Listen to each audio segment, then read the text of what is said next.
Bonjour à tous et toutes et bienvenue dans Se Sentir Bien, le podcast qui est là pour vous aider à devenir votre propre coach. Je suis Esther Taïfé, coach certifiée, et dans ce 207e épisode, on va parler du fait d'avoir du mal à se vendre. Chaque vendredi, on parle vision du monde, dev perso, santé mentale, relation à soi et relation aux autres. Je vous partage ici mes idées, mes apprentissages, mes outils, avec pragmatisme, vulnérabilité et transparence. Bienvenue et abonne-toi pour ne rater aucun épisode. Gros sujet aujourd'hui, on va parler de la difficulté à se mettre en avant, à être vu, à se présenter au monde, alors qu'on est beaucoup à avoir envie de rester dans notre petite grotte, à ne surtout pas être vu, à ne surtout pas paraître prétentieux à se montrer. Et il y a une grande difficulté parce que typiquement se mettre en avant, ça réveille des syndromes de l'imposteur et des sentiments un petit peu d'insécurité. Donc aujourd'hui on va parler de tout ça. Alors on a tous eu besoin à un moment donné de se présenter et de vendre nos compétences, de se montrer. Alors je vais définir ce que j'appelle se vendre et on va en parler et de tous les stéréotypes qui est autour de ça et tout ce que ça veut dire dans l'inconscient collectif ou ce que ça veut dire quand vous venez me voir et vous dites Esther, mon problème c'est que j'arrive pas à me vendre, c'est impossible pour moi de me vendre, je ne sais pas me vendre, du coup j'y arrive pas. Mais c'est vrai que depuis très jeune, on a appris ça, qu'on avait besoin à un moment donné d'être capable de se mettre en avant, de se présenter, d'expliquer nos motivations, de faire des lettres de motivation, de faire des CV, de faire un site web avec notre nom, c'est un truc un peu courant, de faire un blog, de faire un compte Instagram. Maintenant, avec en plus Internet, on a tous et toutes, quasiment une présence sur Internet qui est presque obligatoire, j'ai envie de dire. J'ai appris récemment, alors moi je suis une vieille pour ça, mais en fait ça fait très longtemps que j'ai pas postulé en entreprise, etc. et donc fait un CV, cherché à être embauché au sein d'une entreprise classique. Et du coup, j'avais pas réalisé que depuis la présence sur les réseaux sociaux, enfin depuis l'existence des réseaux sociaux, maintenant apparemment, ça se fait de mettre sur son CV combien on a de followers sur Instagram, ce que je trouve assez fou. J'ai appris ça à travers vous et vos coachings et à travers les personnes que j'accompagne. Donc autant dire que ça met une espèce de pression, qu'il y a beaucoup de résistance à ça. Quand on travaille un peu sur soi, quand on a assez peur du regard de l'autre et qu'on ait envie en fait dans cette société là dans laquelle le fait de se mettre en avant c'est tellement diabolisé. Il y a vraiment un truc de c'est très très très important de surtout pas se survendre, de surtout pas être prétentieux, de surtout pas paraître plus que ce qu'on est, de surtout pas se surestimer. Il y a vraiment un truc très fort autour de ça. Très vite, quand on dit qu'on est compétent, quand on dit qu'on sait faire quelque chose, si on a le malheur de dire ça publiquement, au sein de la famille ou quoi, on va avoir des gros yeux, genre les donc, les chevilles, tout va bien, enfin voilà. Si on dit ça sur les réseaux sociaux, vous pouvez essayer, pour l'avoir déjà testé, la déferlante de commentaires de personnes qui sont là, ah bah dis donc, machin, super, elle se prend pour qui elle est pas.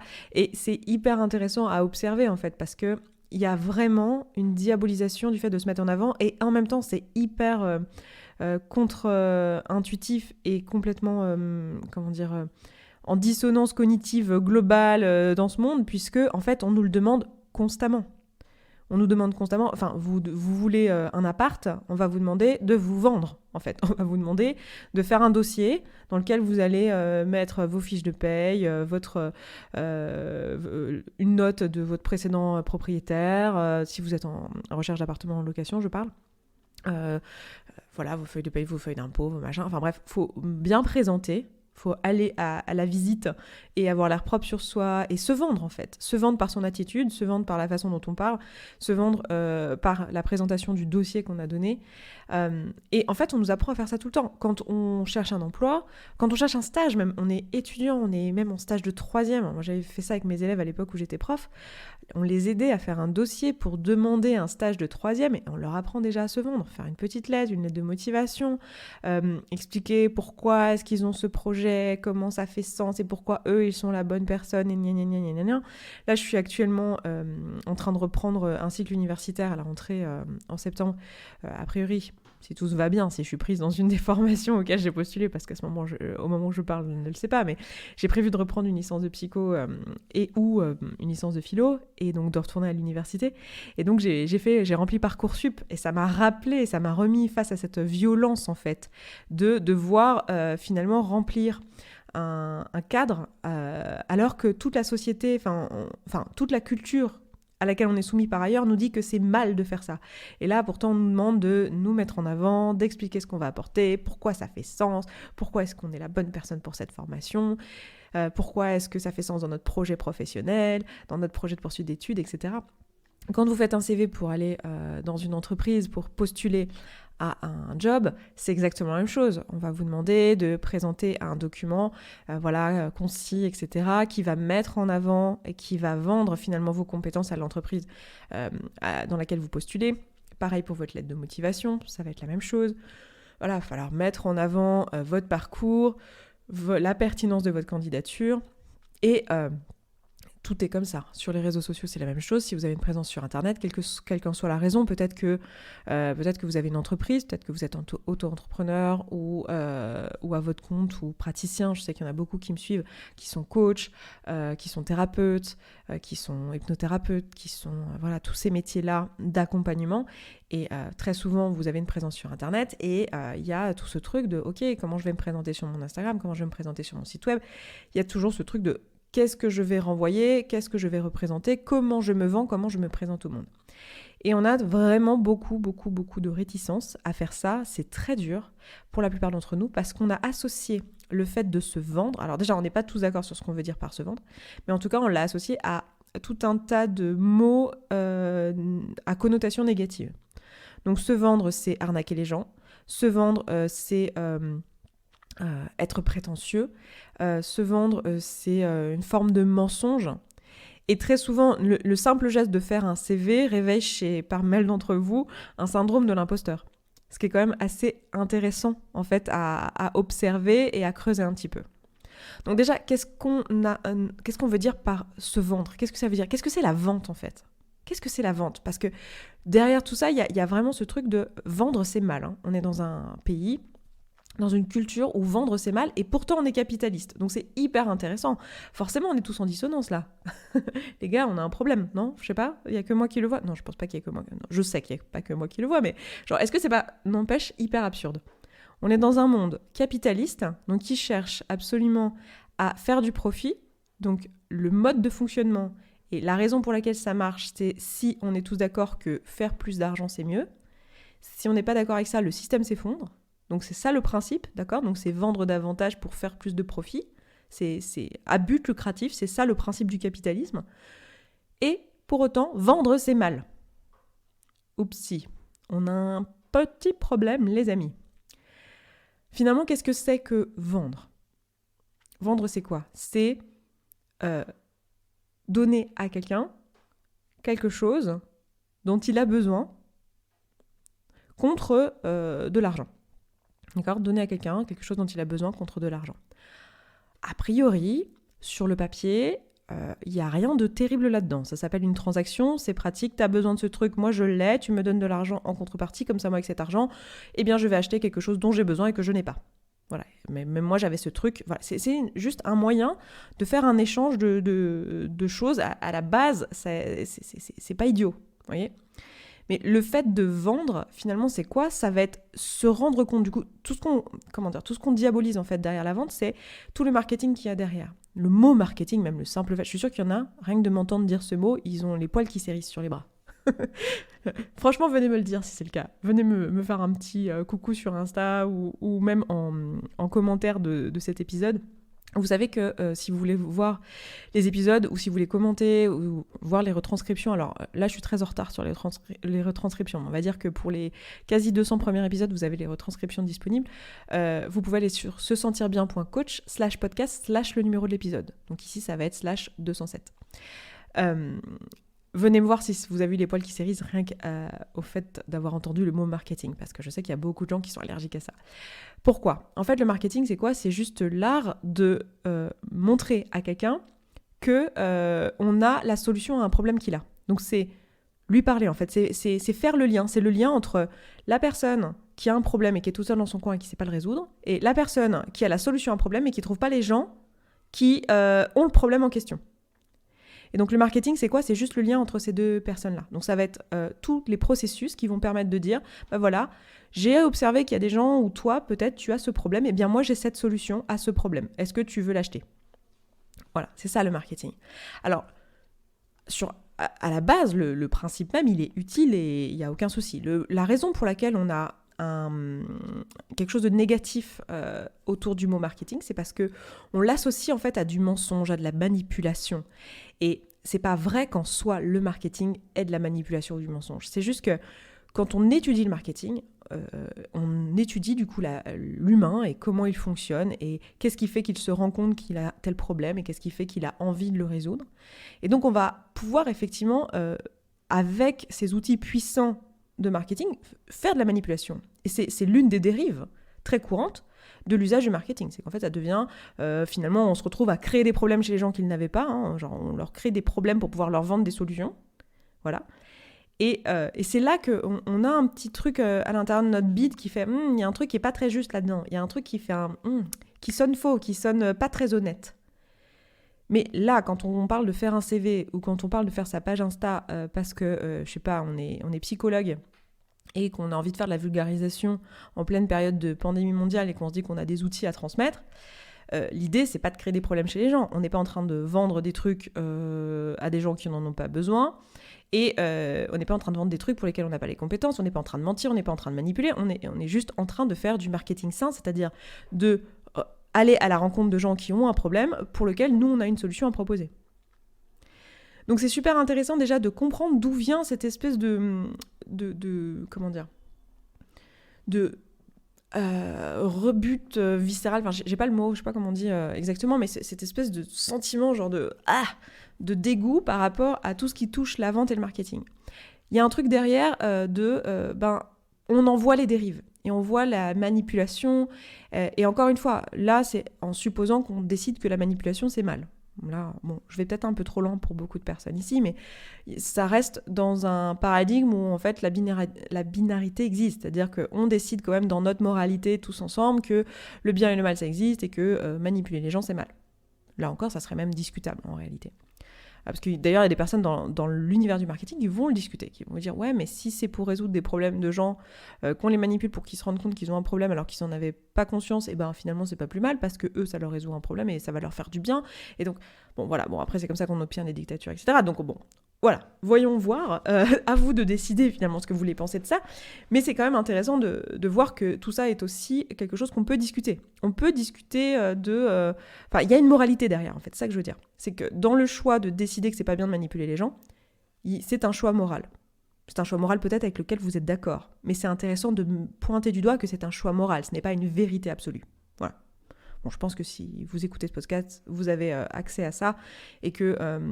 vous m'avez déjà entendu parler de la différence entre une circonstance, quelque chose d'immuable, quelque chose d'existant, et les pensées qu'on a à ce sujet. Donc, ok, le marketing, la vente, c'est mal.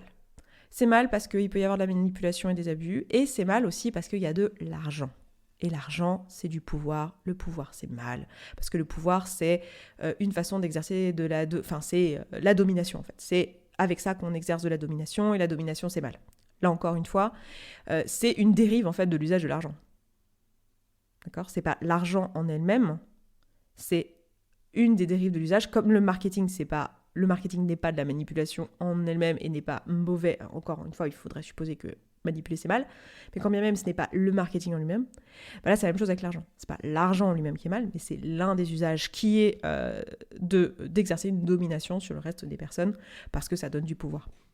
Donc, c'est hyper intéressant de comprendre que là, ce qu'on diabolise, en fait, c'est la domination sur autrui et la manipulation.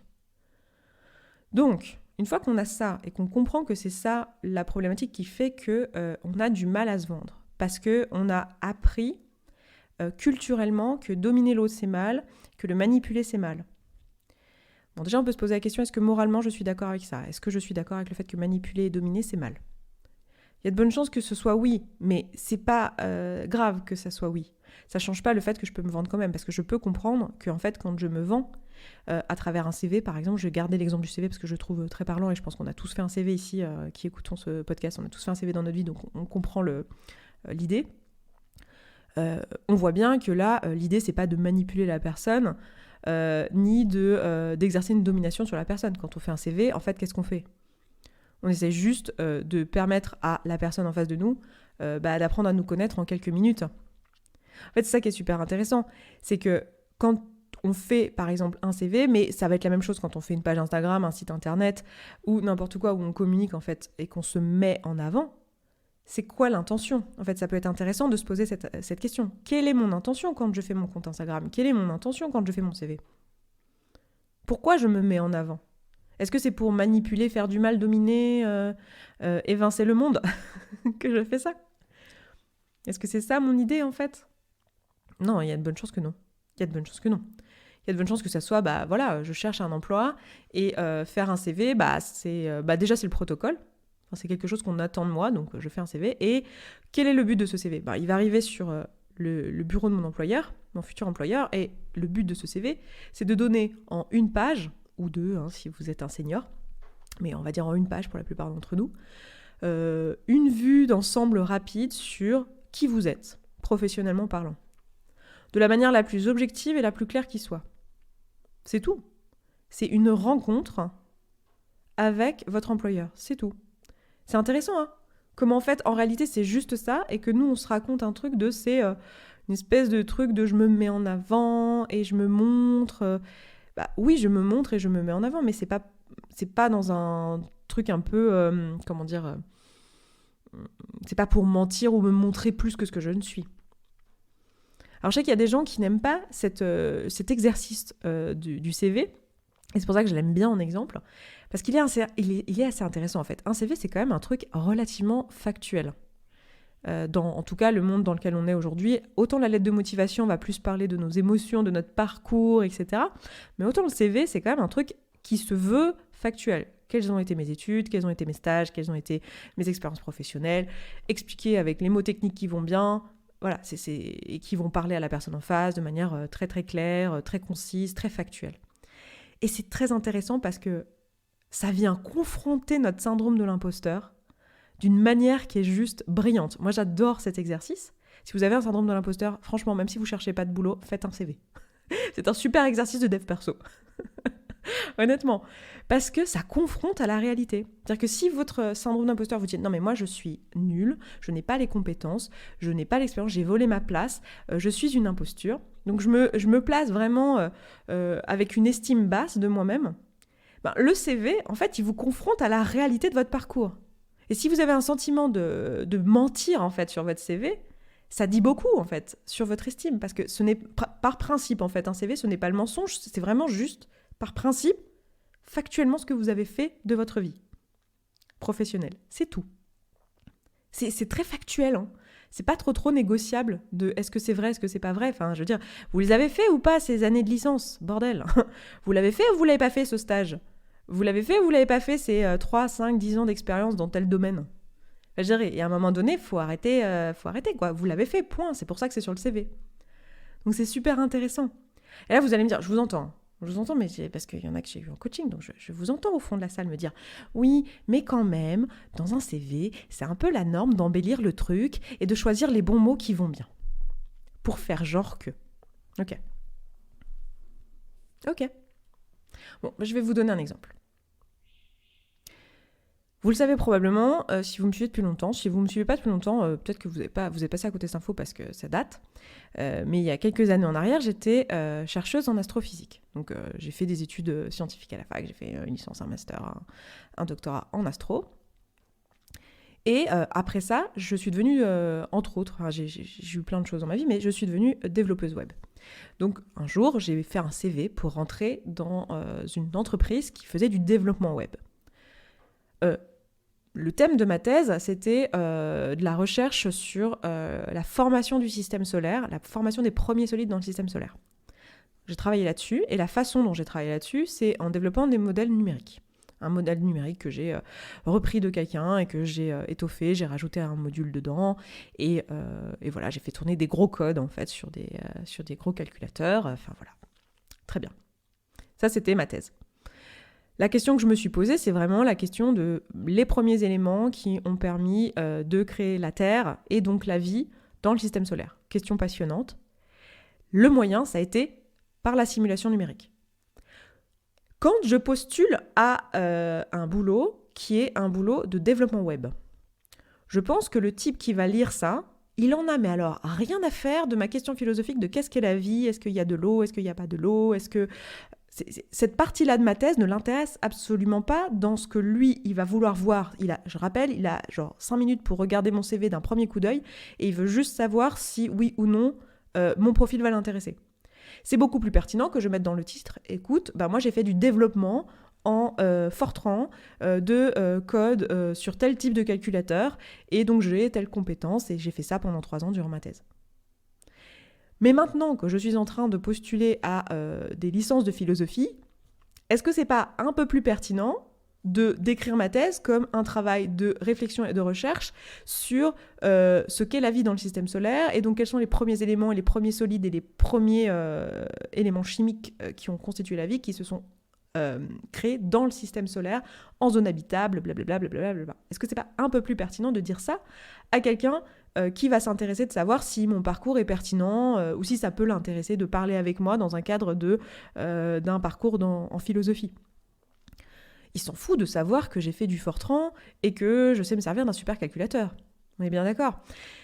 On pourrait dire, tiens, mais c'est de la manipulation, je mens sur mon CV. Non, en fait, votre job ici, c'est de permettre à l'autre de vous rencontrer. C'est ça, se mettre en avant. C'est juste ça. Permettre à l'autre de me rencontrer et de reconnaître mes compétences et de dire, ah tiens, je vois cette compétence chez cette personne, ou ah tiens, je vois ce centre d'intérêt commun chez cette personne, parce que ça peut être ça aussi, un compte Insta ou un site, ça peut être juste, ah tiens, on a des centres d'intérêt commun, donc on va pouvoir se parler.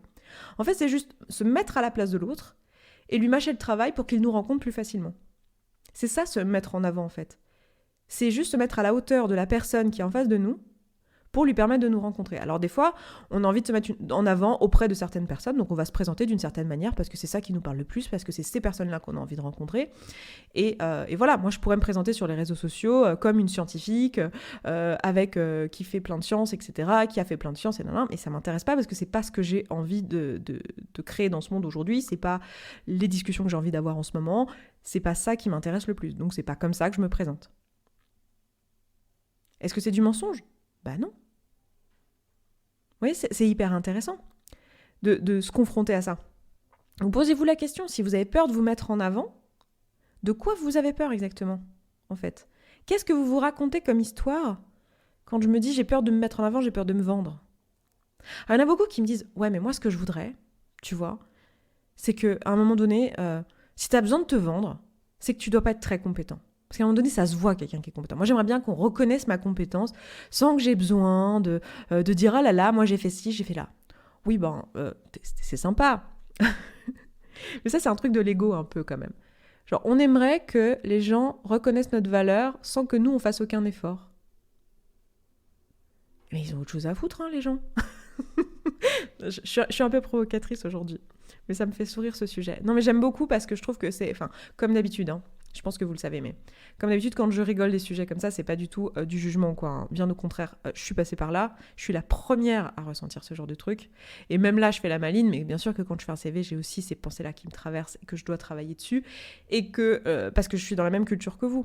Donc c'est ça qui est super intéressant, mais il n'empêche que, en fait, c'est vraiment un système de pensée. C'est-à-dire qu'à un moment donné, on a décidé de diaboliser le fait de se mettre en avant et de décider que ça voulait dire que si on le faisait, ça voulait dire qu'on est prétentieux. Ça veut dire qu'on se met au-dessus des autres. Ça veut dire qu'on ment et qu'on dit des choses qu'on s'idéalise, etc. Alors que pas du tout. Pas du tout. La plupart du temps, quand on se met en avant, c'est juste qu'on essaye de se mettre à la hauteur de la personne qui va nous lire. C'est-à-dire qu'on met en avant effectivement notre parcours. C'est-à-dire que je dis pas les trucs qui ne servent à rien pour la personne qui va me lire mon CV. Je lui dis pas les trucs qui lui servent à rien. En fait, je vais mettre en avant plutôt les choses qui vont être pertinentes pour ce qu'elle recherche à faire. Je sais plus ce que je disais à propos... je disais un truc... Oui, le truc de l'ego qui est hyper intéressant, c'est que c'est cette pensée-là de... Oui, moi, je voudrais qu'on reconnaisse ma valeur sans que j'ai besoin de me mettre en avant. C'est chiant de devoir toujours se mettre en avant. Mais ça, en fait, c'est un petit peu injuste d'attendre ça des autres, en fait. C'est-à-dire que même au sein de votre entreprise dans laquelle vous bossez peut-être, attendre des autres qui comprennent que vous faites des trucs dans l'ombre, que personne ne voit. Enfin, je veux dire, qui fait ça ? Est-ce que vous allez regarder tout ce que font tous les collègues, que vous allez espionner les moindres recoins de tout leur travail ? Non, enfin, je veux dire, ça serait un travail monstrueux. C'est votre job, en fait, de dire aux autres, écoute, j'ai vu que tu avais tel problème, moi, j'ai peut-être la solution. Est-ce que tu veux que je t'aide ? Regarde, je sais faire ça. Et c'est pas de la prétention. C'est rendre service finalement à la personne en face. Enfin, je veux dire, à un moment donné, on a une part de responsabilité. Alors oui, évidemment que ça arrivera, ces moments où en fait on va avoir des personnes qui vont remarquer notre pertinence sur un sujet, qui vont nous faire des propositions. Mais il y a un peu ce truc de l'ego de moi j'aimerais être choisi, j'aimerais être remarqué, j'aimerais être vu. Mais c'est presque plus finalement, c'est presque plus égotique que de juste se présenter et juste dire bah moi je sais faire ça. À qui ça intéresse, bah voilà, moi je sais faire ça. Et j'adore faire ça, et je pense que je suis pas trop nulle à faire ça. Regardez, je l'ai déjà fait, j'ai fait ça. Si on a envie d'aller voir, d'ailleurs, je veux bien votre feedback, voilà. Vous voyez ? C'est hyper intéressant ce truc-là aussi. De se dire, tiens, mais pourquoi est-ce que j'ai envie d'être l'élu, d'être choisi, on me remarque ? Et puis il y en a beaucoup qui sont frustrés de ça, qui disent, mais on me remarque jamais, il faut toujours se mettre en avant, c'est toujours ceux qui parlent le plus fort qui se... Bah oui, c'est ceux qui, effectivement, ont dit qu'ils savaient faire des choses.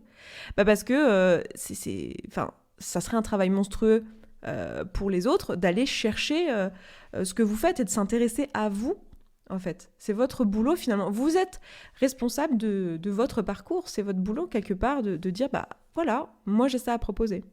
Les autres peuvent pas le deviner, en fait. Oui ?